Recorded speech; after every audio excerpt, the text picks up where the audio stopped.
All right, today in the studio we got Mr. Joey Eves in the house.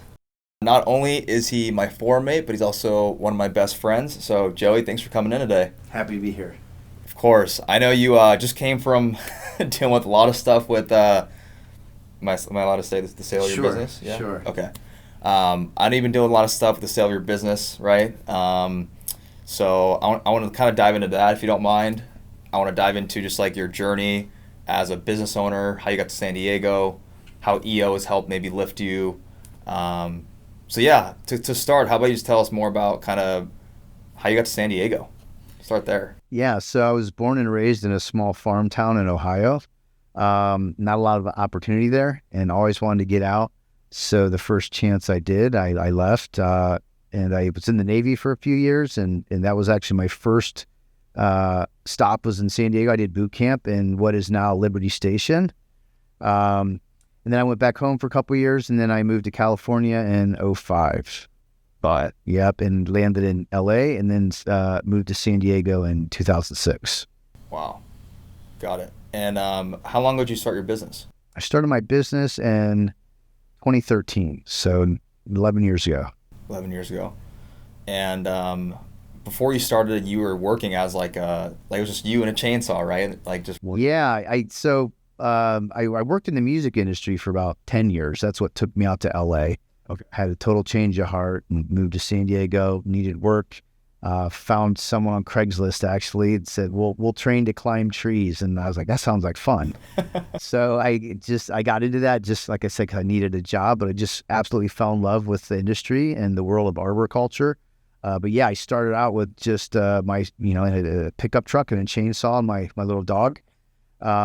Not any plan to start a business. Again, I was just kind of surviving at that point.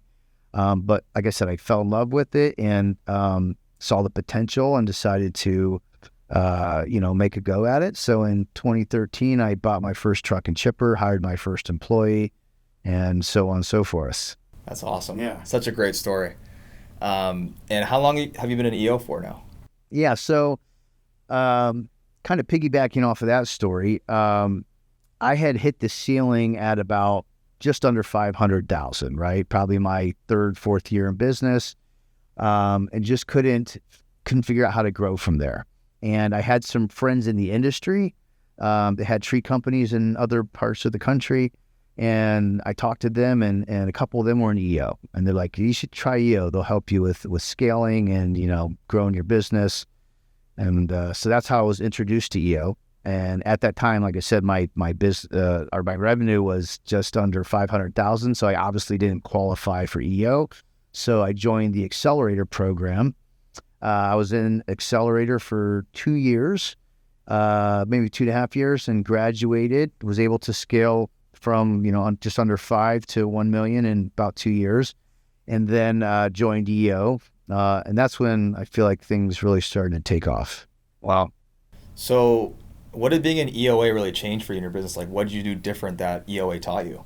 Yeah. So how Accelerator is different from EO is everyone's working towards the same goal, to scale to 1 million. So rather than having the forum structure that we have in EO, there's kind of a common agenda. Everyone's working on cash, finance, strategy, people, and just how to scale to 1 million using those 4 tools. So it was really eye-opening and really kind of opened opportunities, and just with the connections I made. Yeah, it was a game changer for us. And again, that's what led to EO, and it's just been a great journey. Nice. Yeah.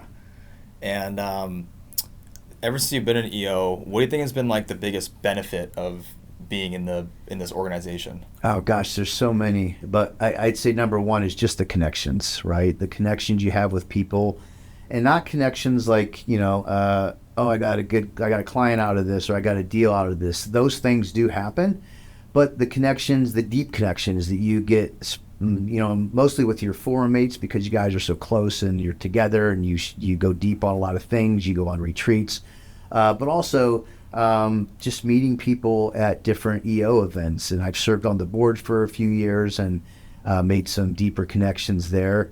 And there's just so much the EO has to offer. It's a carry your own bag kind of thing. So, I just dove in and put myself in a lot of uncomfortable situations.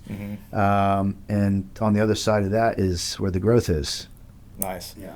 A lot of people have told me that like the more you put in, the more you get out of EO, right? Would you agree with that statement? 100%. Yeah. 100%. Got it. And you were on the board for 2 years, you said? This is my third year. Third year? Yeah. Got it. And how's that experience been? It's been great. It's almost like being in another forum. You know, there's 18, I think, board members, chairs and co-chairs, and you know they have their own retreat, and you have the board meetings, and you're just kind of behind all the events and get to see how EOs run. Just get to be a part of that. It's been awesome. Yeah, I'd recommend it to anyone just because it's. A lot of people just experience EO as being in a forum and attending a few events a year, but there's so much more than that if you dive in, and joining the board is a good opportunity to do that. Cool. Shifting gears a little bit to your business. Yeah. First off, can you tell the audience what the name of your business is?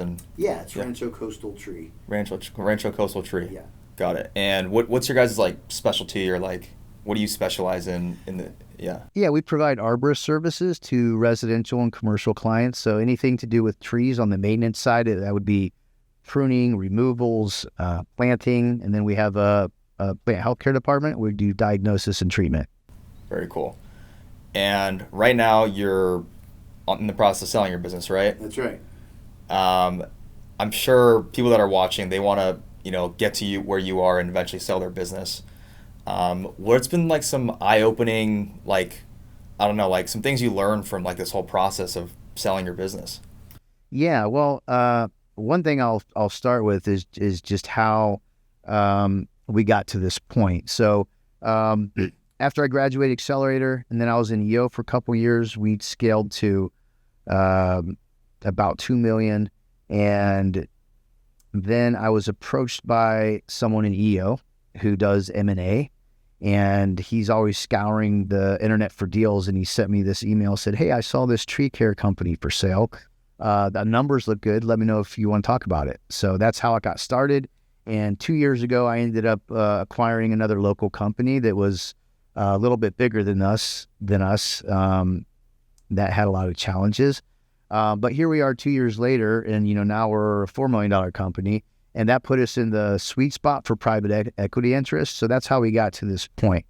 I hadn't planned to sell my business. I was just, like I said, I was approached by several private equities and got a few offers to compare. And one of them was really compelling. So I decided to move forward with it. And that's where we are now. Yeah, thanks for sharing that portion, because buying that company was a huge pivotal moment in like the growth of your business, right? Absolutely. And yeah, I definitely want to backtrack on that. Like you said, there were some problems when you bought the business. Yeah. What were some of those key issues you had to kind of tackle? So, it was my first acquisition, right? So you don't know what you don't know. And I went into it, I would think I was enamored by the idea of, doubling the size of my company overnight, having all these new clients and new employees and new opportunities.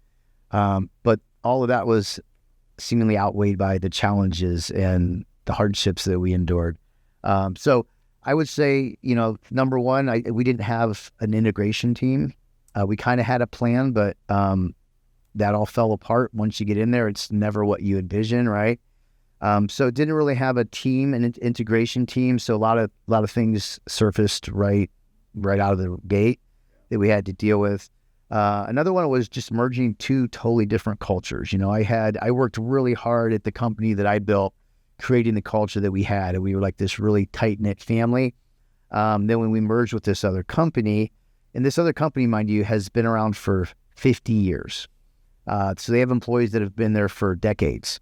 And, they're so used to doing things one way, how they've been conditioned for all these years. And then we come in, and this is how we do it now. So there's a lot of conflict there. And, just like we had one culture at my company, and they had a totally different culture. While we all did the same thing, there was this division for 6 months or longer where we just really had to work on identifying who works well together and mashing the teams together every chance we got so that they would get used to each other and start to appreciate each other and respect each other and be okay with working with one another. So that was probably the hardest part, was just merging the two cultures together. And how many employees did you have when you before you bought it and after you bought it? We went from 11 to 30 overnight. 11 to 30 overnight? Oh, man. Okay. And now we're down to about 26 or 27, but with more revenue. So we've just, kind of made some adjustments, learned how to become more profitable, got rid of some people that weren't performing. Another big challenge we had was, so when you merge two companies, you now have duplicate roles, right? You have, now we have 2 office managers. Now we have, 5 salesmen instead of 3. Now we have 2 production managers. And you don't want to get rid of good people, right? Because good people are hard to find. But we were paying, extra salaries for these duplicate roles for people that we didn't need. And we run off of EOS, and, in EOS, they tell you, never build a seat around a person, build the seat, find the person for the seat, right? Yeah. Well, since we had these extra people and that we didn't want to get rid of, we did just what EOS recommended not to do, and we built these seats around people, and that didn't work. And it took me a year of, just looking at us not being profitable and getting feedback from my team, like, what are you going to do with this person, and what are you going to do with this person? And so I had to make some hard decisions earlier this year and let go of some people that I really cared about. But once I did, not only did the profit go up, but the morale went up. And it was just one of those things where you're like, wow, why didn't I do that 12 months ago, right? Yeah. That's such a huge decision to make, though, as a founder, as a CEO. It is. And sometimes it's hard because you don't know your blind spots, right? You don't. Yeah. But I'm glad that worked out for you. And I remember when you talked about that, when you fired that one person, the morale just shifted so much in your company, right? It did. Why do you think that was? Was that person just a poison in the company, or He was. So I'm sure you've heard the saying, hire slow, fire fast, right? Hire slow, vet your people, get the references, check up on them, and, fire fast. When you identify that someone's a problem, get rid of them. Yeah. As soon as you identify someone's toxic or does not align with your core values, get rid of them, because the longer you keep them, the harder it is to get rid of them. Because, employees get used to them, clients get used to them, and you learn to turn your head, and, they know that. And so anyway, in the end, it was a really tough decision, but the best decision to make. And did that person come with the acquisition, or did you have him on your original team? That person he was on my original team. He was. Got it. Yeah. Got it.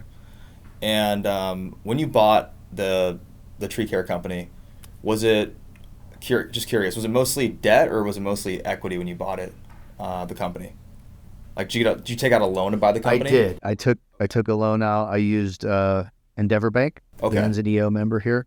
I used them to finance that. I had to put, I think, 25% down, or 20%. I put 20% down, and then I financed the rest. Got it. And do you think that was the most pivotal moment in your company for growth, or was there another one that you can think of?